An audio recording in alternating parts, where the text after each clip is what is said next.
Good evening, ladies and gentlemen. Thank you so much for joining us for this special edition of HR Mentorship Learning Series, book review edition. And we'll be looking at the book, The Definite Guide to Performance Management. Our facilitator, discussant for today, the ever reliable, consistent Ezine Obiora.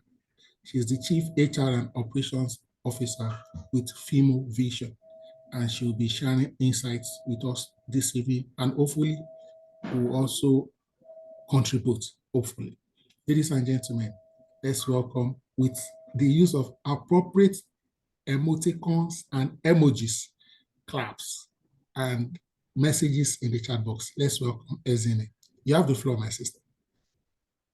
Thank you very much, Doctor. Good evening, everyone. It's good to be back again and back doing the review. I mean, I said to take advantage of this book because it's an easy book. I was wondering, I thought people would, be clamoring to be part of this. I mean, to take this book, but hey, it's an interesting book. But let's start off. So the book is called The Definitive Guide to Performance Management. It's a small booklet by Babu HR. It's very easy read and very interesting read, full of so many gems. So, but before we get right into it, please, with the use of emojis, I want us to tell, using the appropriate emoji as to how you feel. Tell me what you think about when you hear performance management.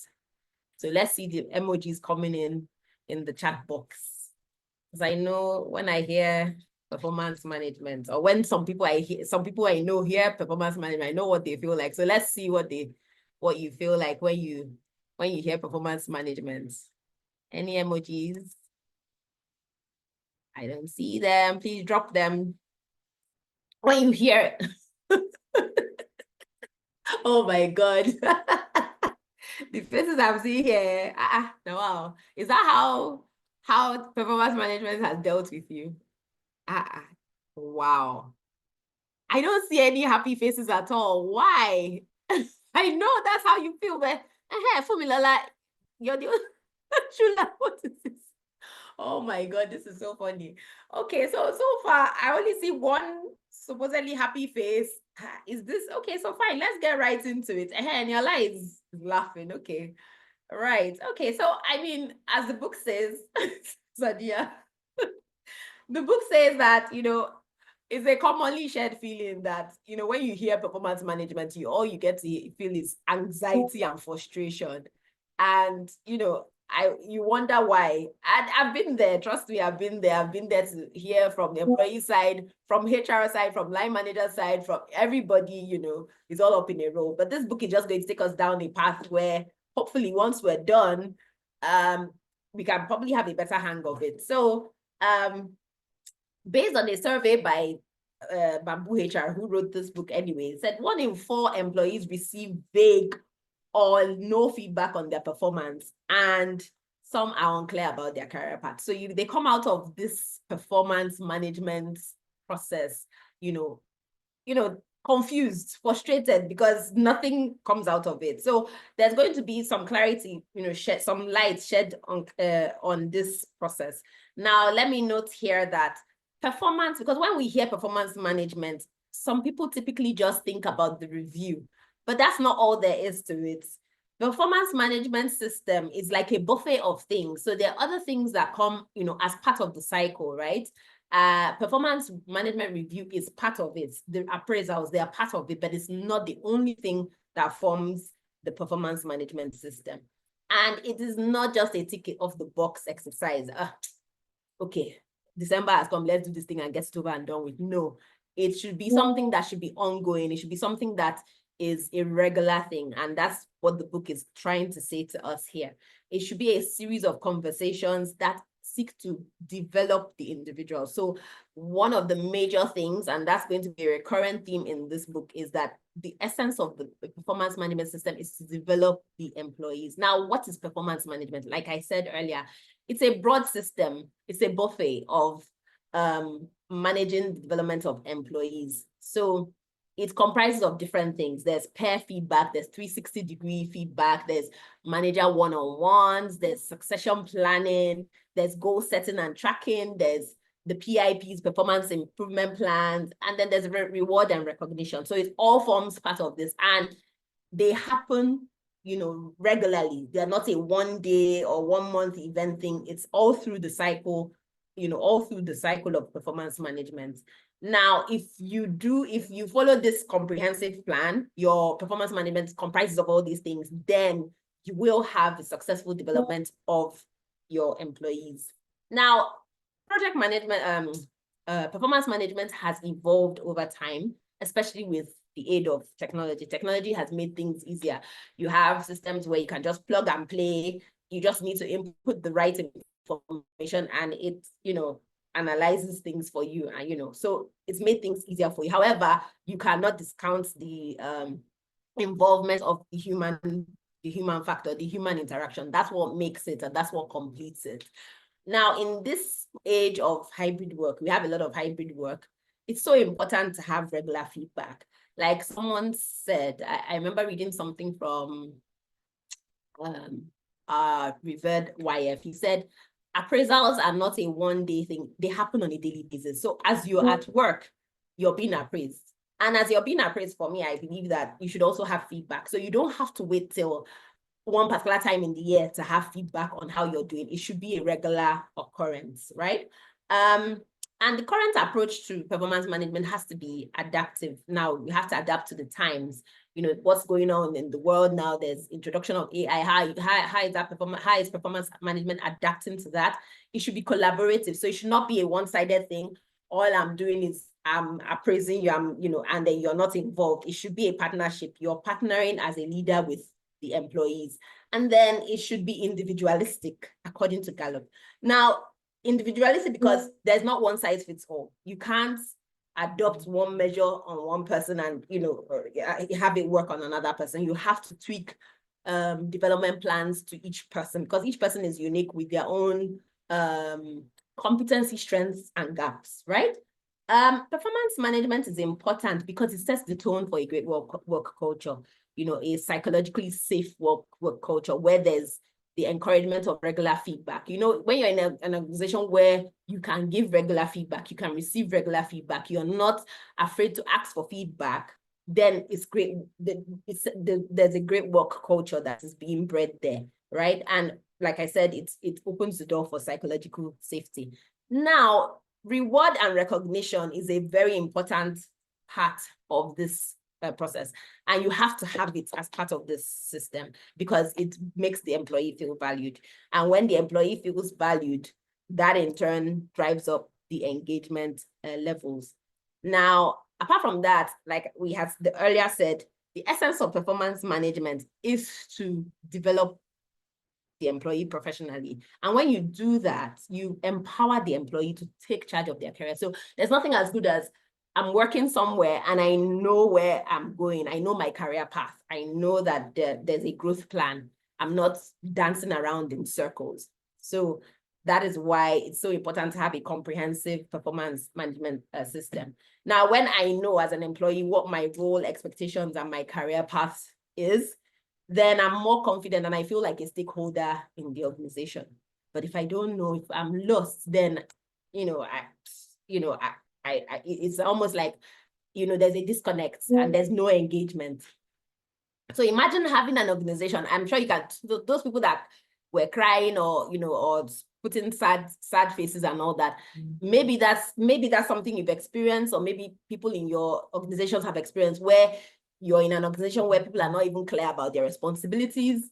They don't have access to mentorship and coaching, and they don't have access to developmental opportunities. I hear this a lot when someone comes and says, since I've been in here, I don't have any access to developmental opportunities. However, there needs to be some clarity, because learning models are actually, I don't know if you've heard it before, 70-20-10. So the majority part of your learning is on the job.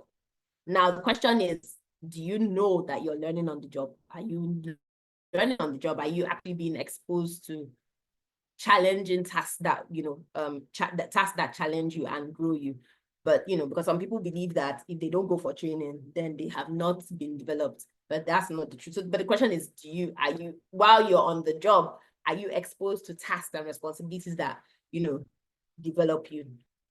Now, leaders, because we're talking about employees, but leaders on the other hand, and when I say leaders, I'm referring to each and every one of us here.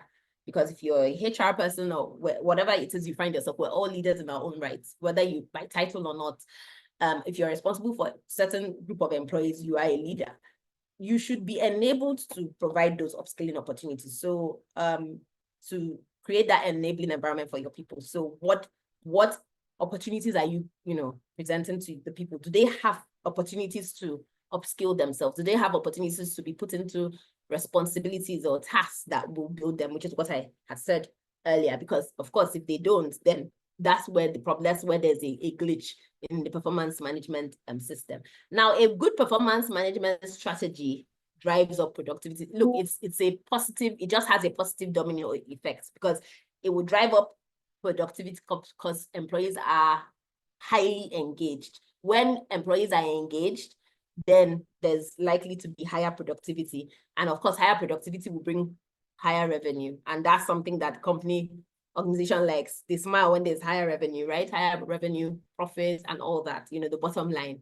So, and of course, there's more opportunities for growth, which in turn creates room for job satisfaction and then higher, because if I'm in an organization and I'm satisfied, I'm engaged, I'm a little less likely to want to leave, right?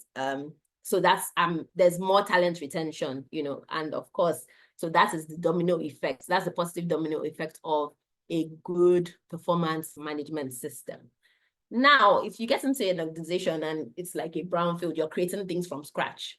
There's certain things you will need there's certain questions you will need to ask. But first of all, you would need to do an organizational goal assessment and then ask a few questions. I mean, the questions are not exhaustive, but a few of them I highlighted. Questions like, what's the motivating factor for each team in the organization? Do the employees feel engaged?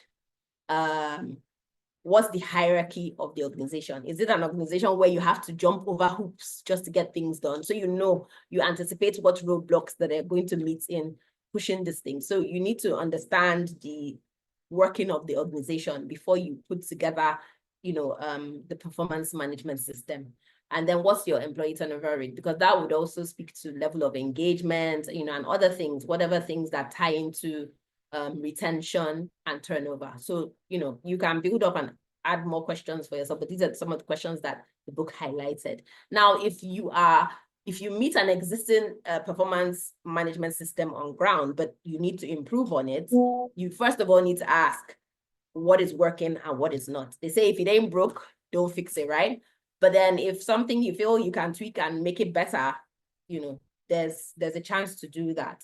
And then, because the employees are the stakeholders, get input from them. In experiences I've had, there was a time we were trying to tweak our performance management system. It was not giving us the results we wanted. We had to ask people, what they thought about the process and all that. And some of the feedback we got from them is what we took and implemented into the system. So you can do your focus groups or whatever, and then have input from people, because these people are they're stakeholders. They're the ones that are, they're the ones that are, receiving or giving, or the ones that are, doing the reviews or whatever. Get the buy-in from them or get feedback from them and know how to tweak things to make it work for them. Now, when you're building and executing your performance management, there are a number of elements you need to consider. First and foremost, which is so important to me, you have to have clearly defined and trackable goals. And at this point, this is where we talk about KPI setting, OKR setting, whatever it is, whatever it is you do use in your organization. And I liken it to like a house. When you're building a house, when you want to build a house in a swampy area, if you're not building a house, if you're not building a rough foundation, you're wasting your time, because you're getting ready for that house to fall. So it's the same thing with the KPI setting. How are you setting your KPIs? I've had number of people come to me and say that as HR, they are responsible for setting KPIs for the organization. And I said, that's a lie. You can't be responsible for setting the KPIs for the organization. It's the line managers that are responsible for setting KPIs for their teams. You can be a support, you can guide them, but you will not set KPIs for them, because they're the ones in charge of their competencies. They know what is expected of their teams. So you can partner with them to guide them on how to set it, but then it's not for the line manager to cross his leg and say, oh yeah, HR, come and give us KPIs. That's not how it works. So have them set their KPIs. I know that this is even like, it's like a thorn in the flesh for some people. Some people don't know how to set KPIs, but if you don't get that KPI part right, everything else is going to go wrong, because it's like the compass. That's what shows you how to go, how to start the journey. And that's the beginning of the performance management cycle. And for me, what I've experienced, or places I've worked, we draw those KPIs from the organizational strategy. So the organization sets a strategy for the year. Sometimes it's yearly, sometimes it's biannually, whatever. They set that strategy. That strategy has pillars. And then you, as your team, you sit down and decide and figure out, how do I fit into this strategy? Because you cannot be working outside the strategy of the organization. So I'm HR. How do I fit into the strategy? Okay, the strategy of the organization this year is we want to build a high-performing culture. How do I fit in as HR? So the HR department comes and creates their own strategy that is tied in to the organizational strategy. It is from that strategy that HR has put together that it drills down to the rest of the team, and that's how KPIs are then set. Those KPIs are set to be locked in, aligned to that strategy, and of course, in turn, it aligns the organizational strategy. So you set those KPIs, very important. That's one of the most important steps in this process, setting your KPIs and setting KPIs right, making sure that those KPIs are smart. They are measurable, because you're going to be tracking yourself. So how can you track if they're not measurable? And then I've seen people that will come with numerous KPIs. You have like 20 something. I'm like, what are you doing with all those KPIs? You're not going to be able, it's not realistic. So you need to have a realistic number of KPIs that that you can achieve and work towards them. Aside from that, you need to set standards around what good performance and accountability mean for each team. Remember, I said it's not one size fits all. Every team will have what defines good performance and accountability for them. And so it's for the team to set that, have that set, right? And then, keep on tracking to see that they're working in line with that metric that has been set. Effective communication and constructive feedback. This is another roadblock. We find that some managers have a problem with having tough conversations, especially in performance reviews, one-on-ones. You find that sometimes they push it to HR. HR, go and do no, it's not HR's work to do that, have those tough conversations, because you have extremes where, because the manager does not want to ruffle feathers, they just give vague feedback to the employees and say, oh, you did well this year, you've done well, you're doing well. That's not feedback, because I don't know where I need to improve on. I don't know what I need to build up on. I don't know what gaps. You're just, that's not feedback. So our job as HR is to, serve as the trainers to upskill the managers, in delivering feedback, in communication, effective communication. So it's a train the trainer, or however you want to put it, lunch and learn sessions, however you want to put it. But at that point, if you see that as a gap, that's where we come in, to train these managers to make sure that they are well equipped, to have these conversations. So I don't have time. I can you sit them down, teach them how to deliver feedback or communicate clearly, concisely, authentically, objectively. Yeah, it's not about the person, it's the matter. You're not attacking the person, you're addressing the issues. So they need to know how to, because if there's no effective communication and constructive feedback, it defeats the purpose of this system. Because when it gets things like reviews or check-ins, if there's no effective communication, you're not going anywhere. And on the flip side is the ones that are really harsh and say, oh, you didn't do well, and that's it. Okay, I didn't do well, so what do I need to do? The manager has to guide the person and identify those pain points and partner with the person to make sure to help them, to come out of that gap or build on that gap, or, close up that gap. So that's why effective communication, effective feedback is so important.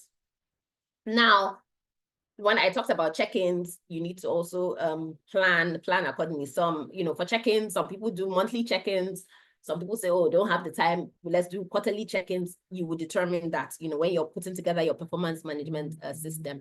Then, for the reviews, some people do twice a year, some people do once a year. You would need to determine, what works best for the organization. Then technology, there's technology now. So adopt the right technology for your organization. Have a list of the good to haves that you need, those things you need to have, and make sure that whatever tool you're using has those features that you need. For some people, you just, a matter of just plug and play, and it does everything for you. The feedback collation, performance evaluation, as long as you put in the right data. Then there's the rating system. Make sure that your rating system is objective and accurate. So if you have a performance management policy, it's good to have that rating system in that policy, so everybody knows, is aware, because that rating system is company-wide. Yeah, so people are aware of how the rating works. And when you're having things like refresher sessions, which I encourage, because you don't assume that people have read the policy, they know what's expected. When you have your refresher sessions, these are things you can bring up so that people are aware of how the rating works. Then reward and recognition, so important. As much as I said earlier, I said appraisal is a daily thing. Reward and recognition should be a regular thing. As much as you're giving feedback, you're not waiting till performance review to increase salary or promote or whatever. There are other ways you can recognize someone. Oh, you did well, pat on the back, an email, putting their names in the kudos board, Hall of Fame. Those things, it's you're oiling that cycle. You're doing those things on a regular basis. So it's not that we're all waiting for that year end or that yearly event to do all these things at once. No, it's something that happens along the line of the performance management cycle. Then, of course, the most important thing, employee development for growth. Learning opportunities need to be created. It's one thing. So it's one thing to create this great performance management cycle, yeah, but it's another thing to have it executed well. So also make sure that the people that are executing it know what to do. I remember that when we were tweaking the performance appraisal, performance management system in a place I worked, we had to do these things. We had to train the do trainings for the managers, do trainings. In fact, what we did, we'll do refresher sessions apart from the trainings for the managers, because we'll be trainings for them on constructive feedback, the right way to give feedback. So we would do refresher sessions. At first, we started by playing, having sessions and talking them through, and then we found that okay, to have a bit more effect, we even introduced videos. So we would play out videos that showed the right way to give feedback, the right way to do reviews, and the wrong way, so people could see it visually, and it had a more profound effect than just talking them through. So figure out what works for your people and train them so that they can execute this thing well, because you can have a great system, but if the people that are are executing it don't execute it well, then it's just a painting on the wall. Now, there are different kinds of performance management models. A certain Ben Hastings said, you don't build performance management systems for the organization you want to have. You build it for the one you have. Remember, all I said, whatever you do, create it and create what works for you. So you have to create what works for you. So the first model is accountability model. This one evaluates past performance against a set standard. So if you have a low performance, there's consequences for low performance, right? So if you're a high performer, you get your bonuses, you get your incentives, and then the low performers get the consequence. Either they are put on development plans or whatever. And say it works best in organizations with many employees with similar roles, repetitive work, and limited opportunities for recognition. Then there's a recognition model which evaluates past performance against the set standard, but the focus is more on rewarding high performers. And this works best in hierarchical organizations with predictable success standards and opportunities to give rewards of value. Then there's the development model. This uses past performance to influence future growth. This is a very good model, where it's a model that enables workplace that celebrates individual effort and improvement with the hope to boost collective productivity. So if you celebrate individual improvement, of course, someone is ginger that, oh, I'm being celebrated. Everybody, it's like a wildfire, it spreads like wildfire. Everybody's now gingered to be productive because of that reward that is waiting for them. It works best in organizations with unpredictable work, diverse employee roles, and people who are intrinsically motivated to enhance their skills. So these people are, they're driven themselves. They don't need any external drive. There's ambition. Everybody wants to, develop themselves. Then there's the organizational alignment model. This one guides employee performance in a set direction through goals and KPIs. It just ensures that people are moving in the same direction. So it evaluates you based on your progress levels. It works best in flat organizations with diverse roles and predictable goal frameworks. Then there's the last one, which is the cultural alignment model. This one evaluates people on how well they live up to organizational values daily. I love this one. I love it. It reinforces how employees should approach their work. So it's about the approach. It's not how they do their work, it's the approach to their work. And it works best in organizations with diverse roles, very unpredictable work, and professionally motivated employees. Now, there are 5 common phases of the performance management cycle. We've talked about some of them, but we'll go over them quickly. There's the planning phase, which I talked about, the goal setting phase. That's where you set your KPIs, your OKRs, make sure that they're smart. So as you set your departmental goals, it's important for you to set your individual goals. And then there's the action phase. So now we've set the KPIs. What next? Roll up your sleeves and get to work, because that's the only way you're going to accomplish the KPIs that have been set, right? So that's the time you need to get to work. And here there's a partnership. Your manager should be partnering with you, coaching you on, how to do. And this is why regular check-ins are so important, because what it is we found is that from experiences that people wait till the end. They think that they're doing great, right? Oh, I'm doing great. I'm performing beyond expectation. Then on the day of review, you now get bombed and you're like, from where to where? The reason why it's shocking to you is because you didn't have those regular check-ins. If you did, you would have time to have conversations and, okay, where are you at? What are your pain points? Where are you struggling? Okay, how can I help? Yeah, this may sound foreign to some people and say, isn't it this thing you're saying? It's not all managers that can do that, but that's why you're there, your HR, you're to teach them, train them, show them how to do it better, because it helps everyone in the long run. It gets you better productivity, and of course, the productivity contributes to the bottom line. Then there's the tracking phase, which is what I talked about. The check-ins, they're very vital. You need to check in, but you decide the frequency of your check-ins. You can have monthly check-ins, formal check-ins if you want. You can have bi-weekly, depending on which one you can carry, quarterly check-ins, but it's important not to wait till the end to have you wait for the review to know how you're doing. Have those check-ins, initiate them, tell you, oh, please, I would like to have this. Can we please set aside some time in your calendar so we can have a check? I'd really like to give you feedback on how I've progressed so far, so that you can, initiate those conversations, even if your boss is not. And then, of course, HR, encourage such conversations, try find a way to even inculcate it and make it a given, as part of the work culture. And in some cases, when you get to that point, some goals may need to be reviewed, because sometimes you may have said something, I want to achieve this by so time. And then you get here and you're like, based on this, I can't achieve this by Q3.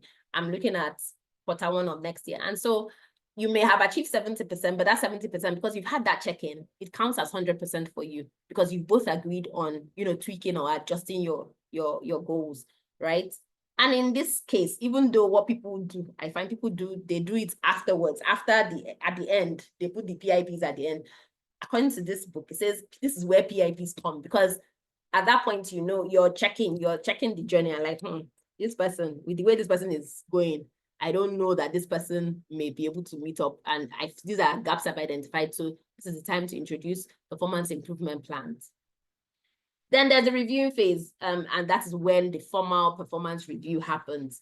And it needs to be a two-way street. So you have a conversation. I mean, I don't know how people do, how different organizations do their performance reviews. It may be different, but ideally, you should sit down together, you and your manager, and have conversations.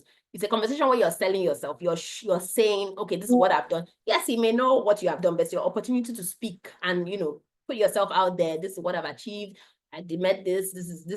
I met this KPI. You talk, and then he or she has a chance to give their feedback. And then, it's a two-way conversation. Oh, I agree or I don't agree because this, and then you provide your proof. This is why I did this. This is evidence of this. It should be a two-way conversation. And employees are encouraged to do self-evaluations. You evaluate yourself, and put it out there for your manager to, for you to have conversations around. It's very important because it increases self-awareness and advocacy. You're advocating for yourself.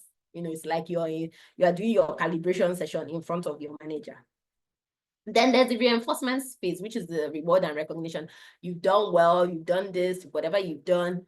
Now it's time to say, we recognize this, we thank you for this. Effort should be recognized and should be incentivized. So of course, it comes in different forms. It could be bonuses, it could be additional PTO, it could be recognition, whatever form it comes in. And like I said, it's not just the one that comes at the performance review. There are recognition that can come outside that process, within the performance management cycle. So, it's for you to decide and determine which ones are suitable for each period of the cycle. Then the performance management process needs to be regularly evaluated to ensure its effectiveness. And ineffective PMS could be as a result of lack of training. We talked about training. If you don't train your people, you end up having a great system, but it's not effective. Lack of training, lack of consistency, lack of commitment. Ensure that the people understand the impact of the program and they take it seriously and see you through to the end. Don't say, these people have come again, this is their performance review. Okay, let's do, okay. And then you're having performance review session and you're okay.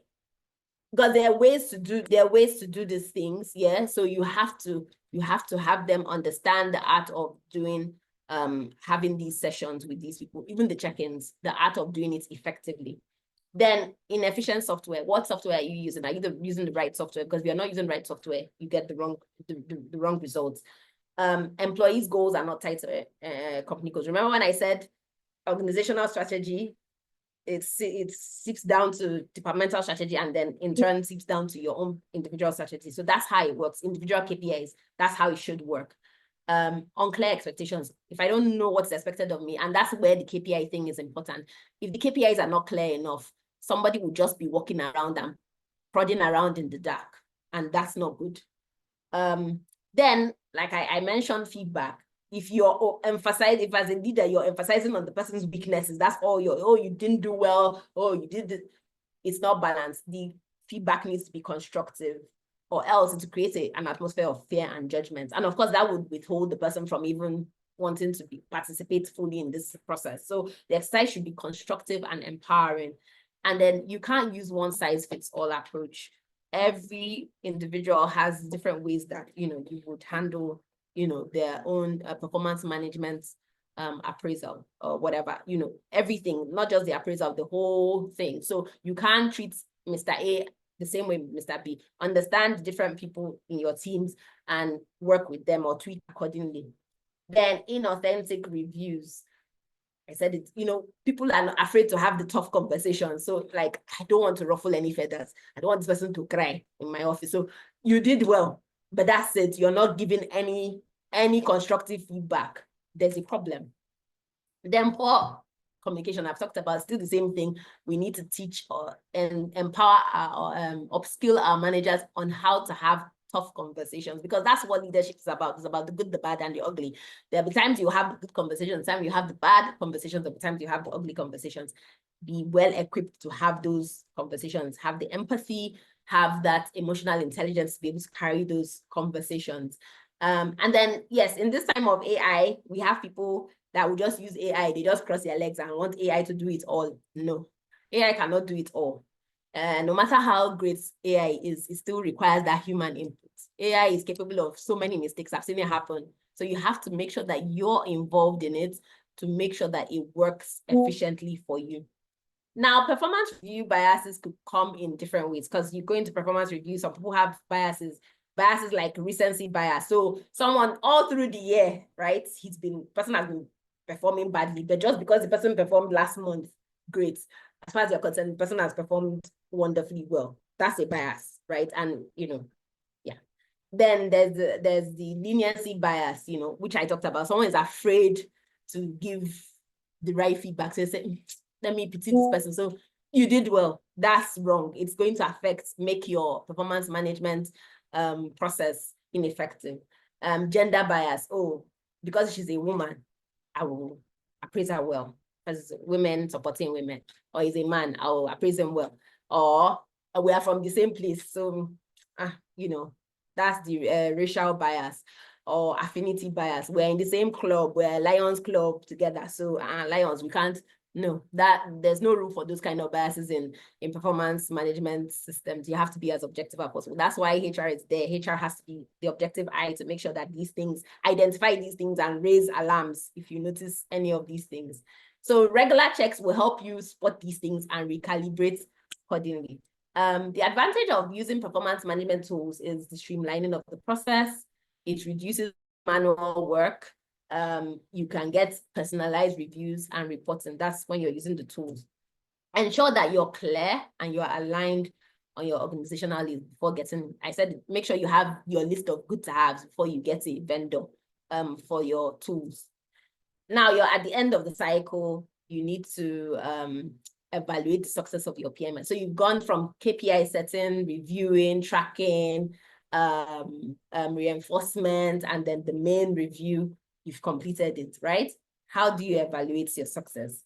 Look at your initial goals, compare. You ask yourself, have you reached all your milestones? Monitor and track KPIs to guide your strategy, such as employee productivity. So now you've completed the cycle. How has that impacted employee productivity? How has that impacted talent retention? How has that impacted engagement? Conduct surveys, pulse surveys, and all that to check these things, the turnover rates, training effectiveness, and amongst other things. Those are the things that data will help you determine the effectiveness of your performance management system. Of course, things like focus groups can also help, like I said, surveys too, these are things that you can use to get further feedback or data on the effectiveness of your system.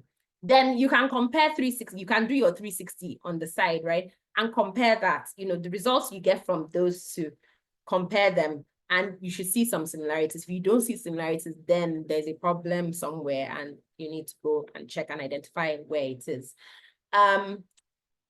Like we said at the beginning, or the book said, good performance management system or cycle is not a one-off exercise. It's all through the year. It's a continuous thing. It's a daily thing. It's a regular thing, right?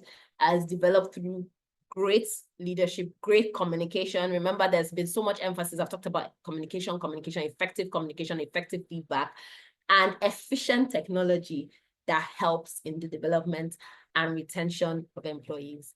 So, I mean, it was a quick book, so that's it. I've come to the end. I think there's room for us to discuss if there's any contributions anyone wants to make, or any questions. But yeah, I think this is a very, very important topic because it seems to be, from the emojis at the top, it seems to be a bone in some people's throats. So the floor is open, at least before we close, because I know we have to be out of here before 9. But yeah, if there's any contributions, I'm happy to interact. Let's have conversations around this.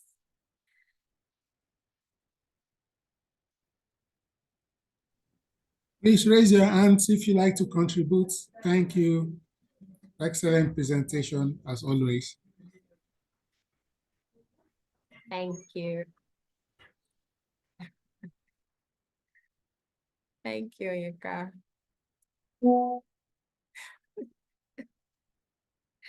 Insightful. Thank you, Emmanuel. Any experiences? Any contributions? Thank you, Gwenga. Thank you, see you. Okay, Shula, please go ahead.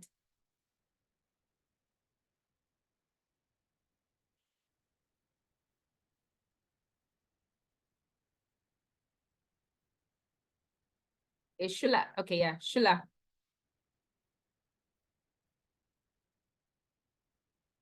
Can you unmute? Okay, it's fine. I was trying to type it. Good evening. Thank you for this session because it's as if you were reading my mind.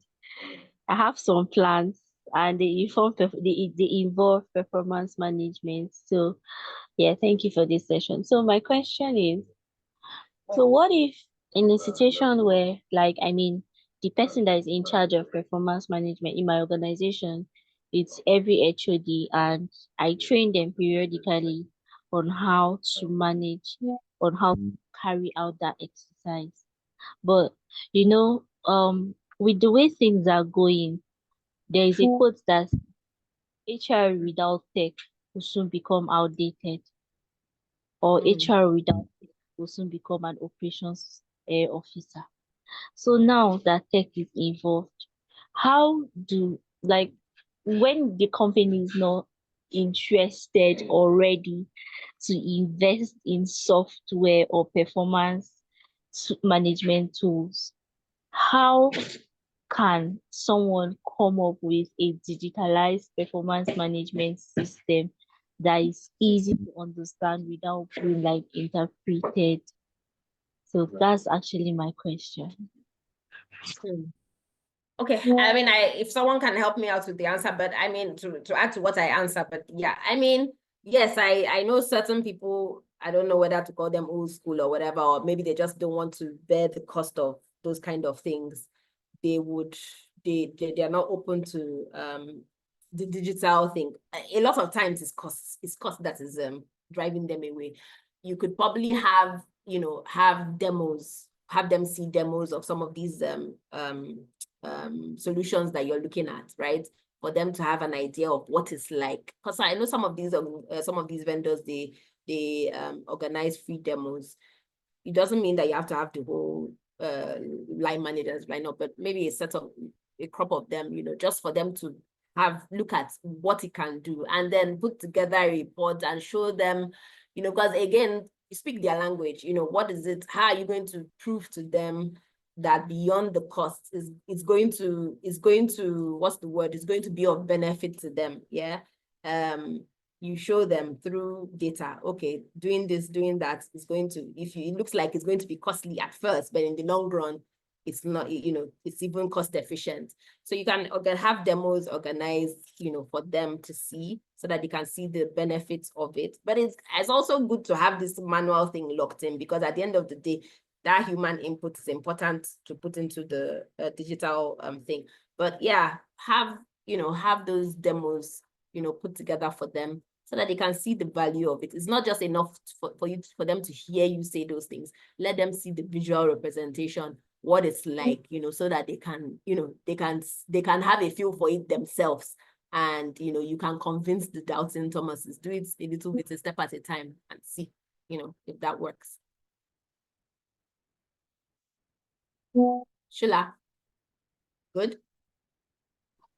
Oh, yes, thank you. I got logged out for a while, but yes, I heard the major part of what you said. So okay, I think I would have to reach out to these people and see if I can get a demo first. I know what else to do. Yeah. In addition, of course, you'll have, like I said, put together reports to show them the value, in monetary, in different terms, the ROI on that, and that would also help get a buy-in. And then if you have the ear of the upper management, because once you get that buy-in from the top, then it's easier, to push it down to the managers as well. But yeah. Thank you. You're welcome. Akinyemi Oladiran, please go ahead. Yeah, thank you very much for the beautiful presentation.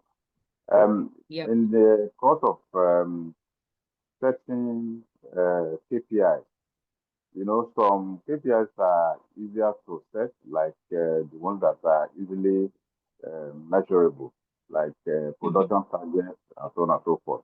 But there are a lot, most especially the services, that you find it very difficult to set measurable targets. Can you please throw more light on those very difficult KPIs that are not easily measurable? Please, can you throw more light on that? Thank you very much. Thank you, Akiyemi. Give me an example, because the thing is, if your KPI is not measurable, then how do you track? How are you going to track? Yeah, level of progress. That is the So problem. the For good, example, the good thing about okay, go on. this now is that the technology has made this thing so easy that you can put in, these KPIs, and then, you can throw it into, well, I like to use AI. AI is my partner. You look at it and have it tweaked for you. Have those things tweaked. Throw in the KPI and say, tweak this KPI for me to a measurable KPI and see what it comes up with. And you play around with your prompts and make sure. Let Mr. Oladino give us an example, please, so that we can. Yeah, okay, give an example. Yeah, give an example. Okay, for example, you want to ensure that people. I'm thinking you want to ensure that people perform their roles effectively. So how do you measure that effectiveness? For example, you want to supervise a set of people, to ensure that they perform their roles effectively. So that effectiveness, what can you use as a metric for effectiveness? In what team? In HR, for example. In Yeah, when you resources. say effectiveness, so let's give an example like recruitment, right? You say if for recruitment, you in the recruitment team, there needs to be a turnaround time of recruitment, right? Within, so for a time to fill for the role should be 10 days, right? Let's assume that I'm just saying this off the top of my head, because that's what makes an effective recruiter, to meet the time to fill, because you need to find the metrics that are, tied to each role. So for recruitment now, time to fill should be 10 days, right? So one of the KPIs is making sure to meet the time to fill for each role. So you've put the 10 days. So you put a number. So for that, how do I measure how effective my recruiter is? The fact that they have met, maybe, okay, they're supposed to do how many hires? They're supposed to have like 10 hires per month. I'm saying this is off the top of my head. 10 hires per month, meeting the time to fill. So their measure of effectiveness, you're saying that, okay, they have to meet 100% of that KPI. So at the end of the day, every month, they have hired 10 people and meeting the time to fill metric. Now, if they don't hire... Let's take employee engagement, for example. The HR should ensure that employees are engaged, and engaged employees are productive. So what is the metric for engagement, employee engagement, for example? Employee engagement. Oh, the employees in this organization are engaged. So what are the metrics you can track to say, okay, you are making the definitive statement about engagement in that organization? So employee engagement, right? How do you can use surveys to determine those things, but an engaged employee will be productive, right? So what is your productivity metric in the organization? So you have to determine what's the productivity metric, and it still boils down to this thing that I said about I went back to recruitment. If someone is churning out, these roles, the person is engaged. But these things sometimes, like I said, the engagement is measured by surveys. So you can carry out a survey, and it's from that survey you draw that data, and then you measure. But then I don't know, engagement for a HR person as a KPI. Is it a KPI for a HR person? Employee engagement though. That's not so we also have to be careful about the kind of KPIs we are setting. Are you responsible as HR for the engagement of the employee? Is that a sole HR KPI? So I'm here, I'm asking myself and I'm asking those questions. Yes. Do you understand? What is my major, what are the core KPIs for me as a HR person? Well, maybe turnaround time for recruitment. But you can also liken engagement of employees to the HR contribution it is a HR responsibility, but then I'm throwing it back to you. Is that something that should form a major KPI for you? That's my question. Are you solely responsible for the engagement of it? Well, not HR policies and so on also be likened to whether the employees in that organization are responsible, are engaged or not.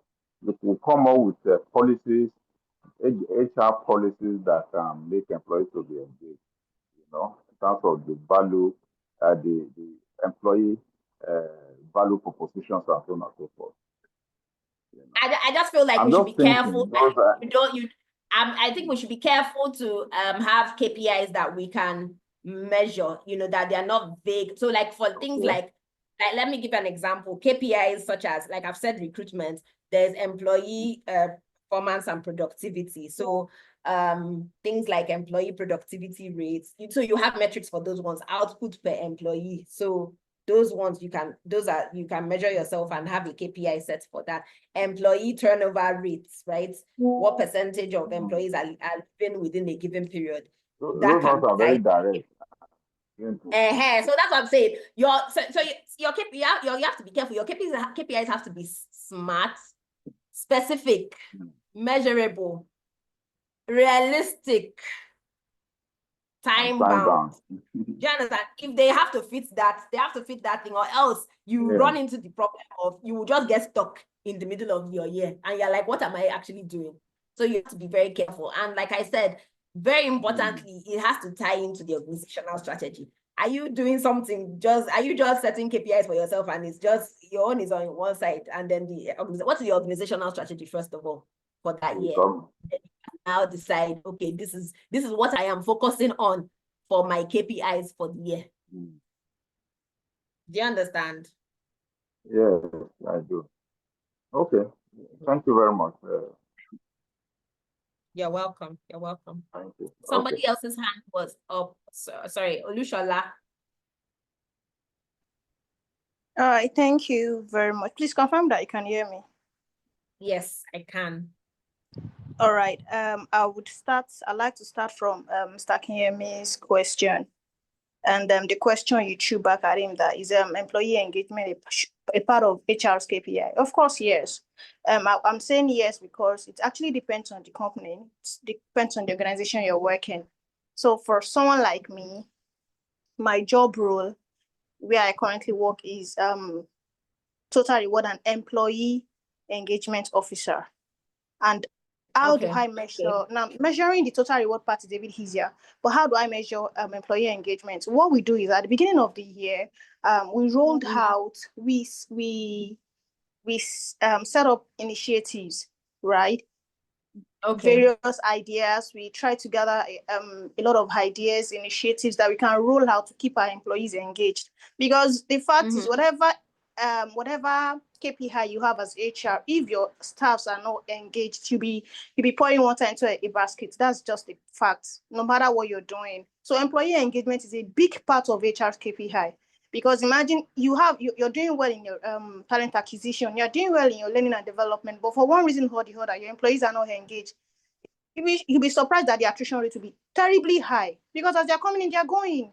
And the ones that are staying back, they'll be disgruntled because they are not enjoying their work. They're just doing it for doing sake.